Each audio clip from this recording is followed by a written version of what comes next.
Fear is driven by the unknown, the uncertainty of danger and the creeping dread of the things which lurk just out of reach of our understanding. It's these things which have always drawn me to the horror genre, the compelling and haunting unknown.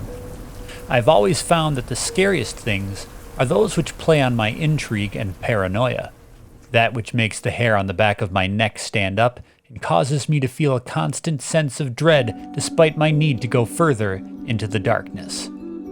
This mysterious horror has drawn me to films like Blair Witch, The Ring, and The Shining, and also to the games of Polish developer Bloober Team. Bloober Team has delivered some of the most intriguing horror games that I've played over the last several years, including Blair Witch, Observer, and The Medium. They deliver haunting narratives and psychological horror that strikes a nerve with my particular interest in the genre. Layers of Fear is perhaps the series that put Bloober Team on the map for many players, yet it's one that I had yet to try until now.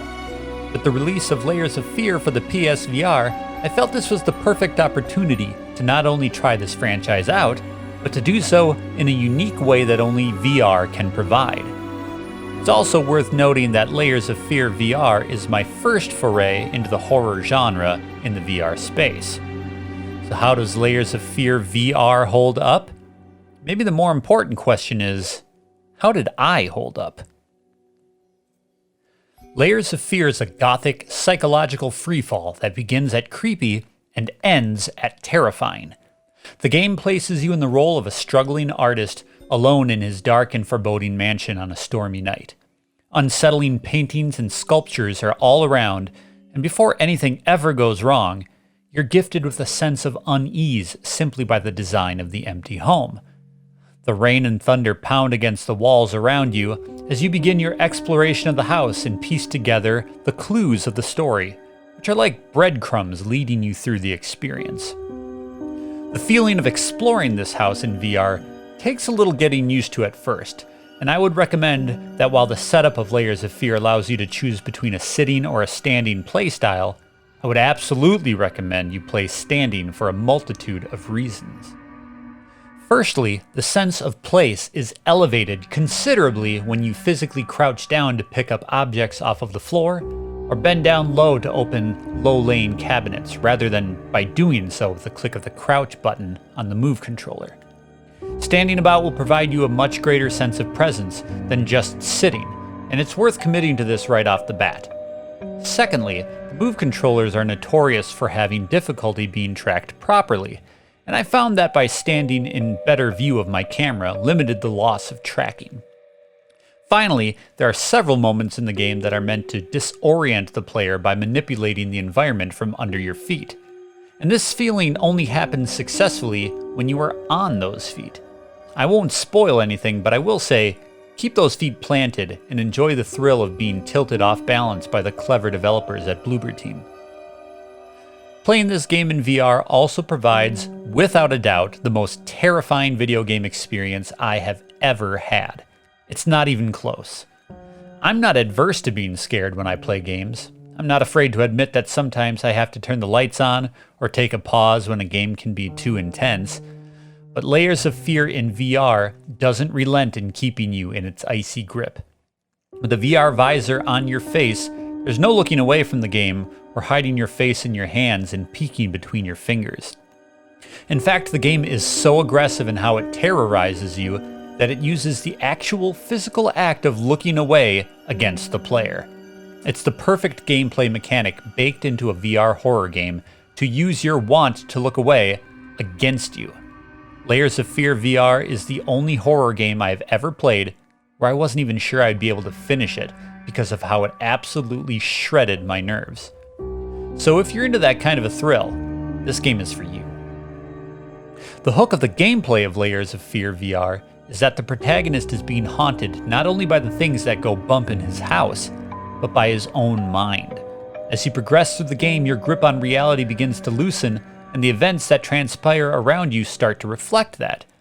This is where Layers of Fear design shines as a stroke of genius. Perception is key to this title, and the game tracks exactly what you are looking at and when. The devils at Bloober Team begin playing subtle tricks on you at first, but quickly step up their game before long. One example of this had me exploring a small room in the cellar, and as I walked from corner to corner, the objects in the room would rearrange themselves when my back was turned to them. As soon as I turned around, I was faced with a giant 6-foot-tall painting of a man staring me dead in the eyes, and that was not there but seconds earlier. Layers of Fear quickly elevates and expands on this mechanic by rewriting the footprint of the house itself around you as you go. Walking down a hallway towards a dead end might give you the impression that you have to go back the way you came, but as soon as you turn around, you'll discover that the hallway is gone entirely, and you're now in a completely different wing of the house.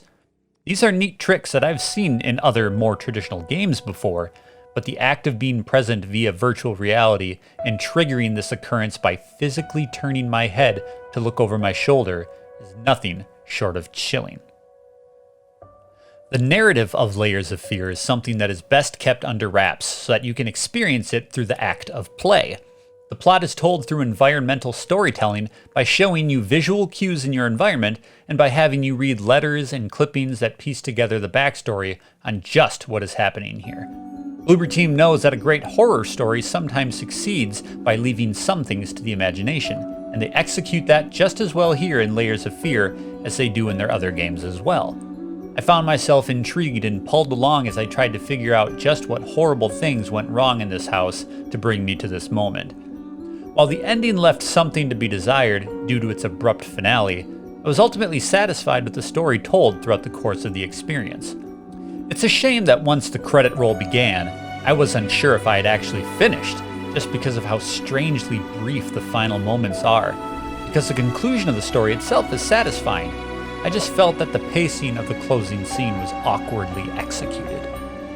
In closing, Layers of Fear VR is the ultimate haunted house experience in your living room. It's a horror game that will get under your skin and give you chills from start to finish.